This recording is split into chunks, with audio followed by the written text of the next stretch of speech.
In this video we shall be looking at Corsair Obsidian 350D Micro ATX case. The case came in a printed cardboard box, as you see. Inside, the case was protected using styrofoam. Once the case was out of the box, first thing we see is the huge perspex window on the side, and the remaining is predominantly black, with the front having a aluminum trim, and all else on the surface looks business as usual. It's interesting to note how much resemblance as far as looks go the 350D has with the 900D. But the 350D is of course much smaller and can only house up to micro ATX motherboards. So let's look at the external features. At the front panel, right at the top, we have the headphone and mic jacks. Next is the reset button, and the power button is right at the center, to the right of which are the two USB 3 ports.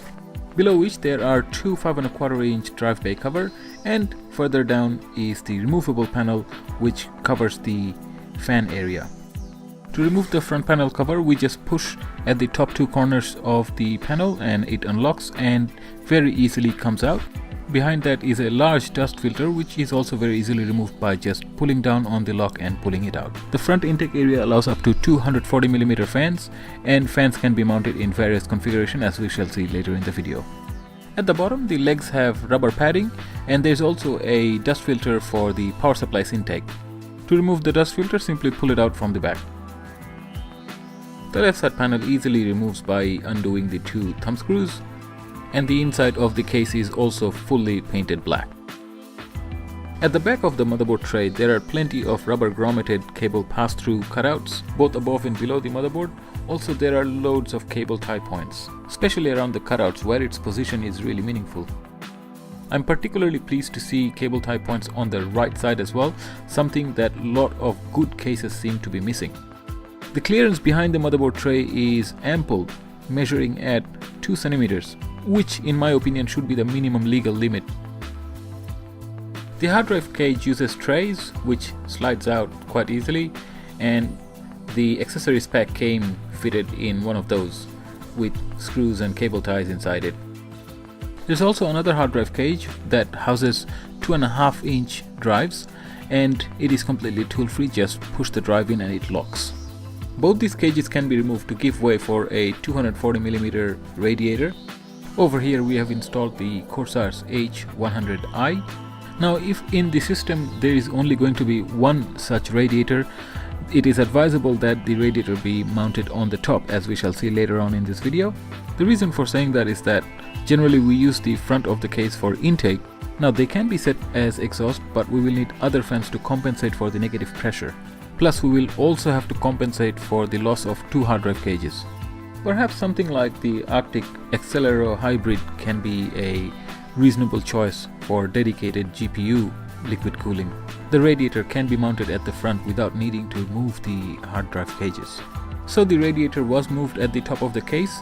Now, one thing to note was that the 240mm long radiator cuts into the space of the optical drive, in which case the top 5¼ drive bay becomes unusable, and the tubes coming out from the radiator has to be placed on the other side. On the subject of optical drive, once it was installed, the front face was no longer a seamless straight line. Yeah, I'm not too sure about how it looks now. With the radiator installed at the top of the case, this gives us provision to install another fan at the front alongside the included one.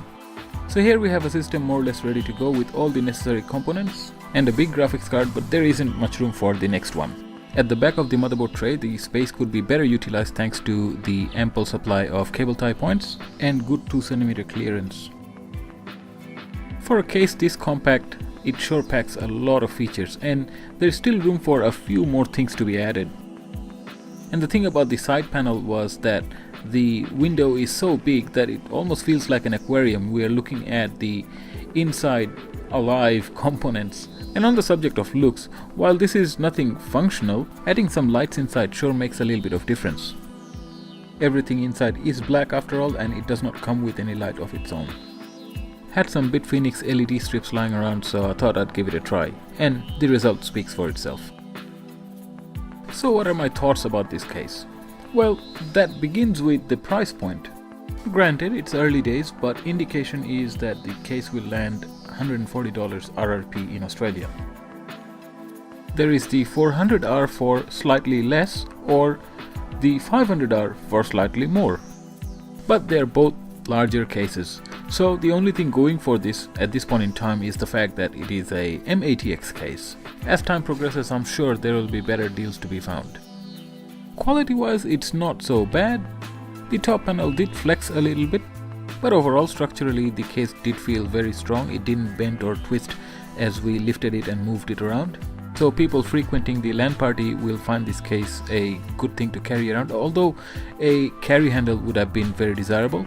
But more importantly, a fan at the bottom of the case would have served very well.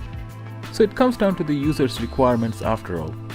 If someone is specifically after a mATX case, then the 350D makes good sense. However, given the fact that there aren't many other choices out there to begin with, and with good reasons too. Generally, a gamer building a high-end system would go with something a little bit larger, with more room inside, and would cost them about the same as well. But different people may need something for different reasons. And for those who need a high-end mATX case, this possibly brings in the most amount of features than any other in its class.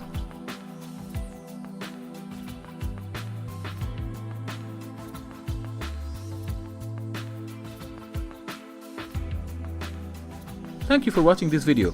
I hope you've enjoyed it. What you like or disliked about this video, please be sure to let us know in the comment section below. And please do also remember to subscribe in order to stay updated with our latest upcoming videos. Hope to see you next time. Bye for now.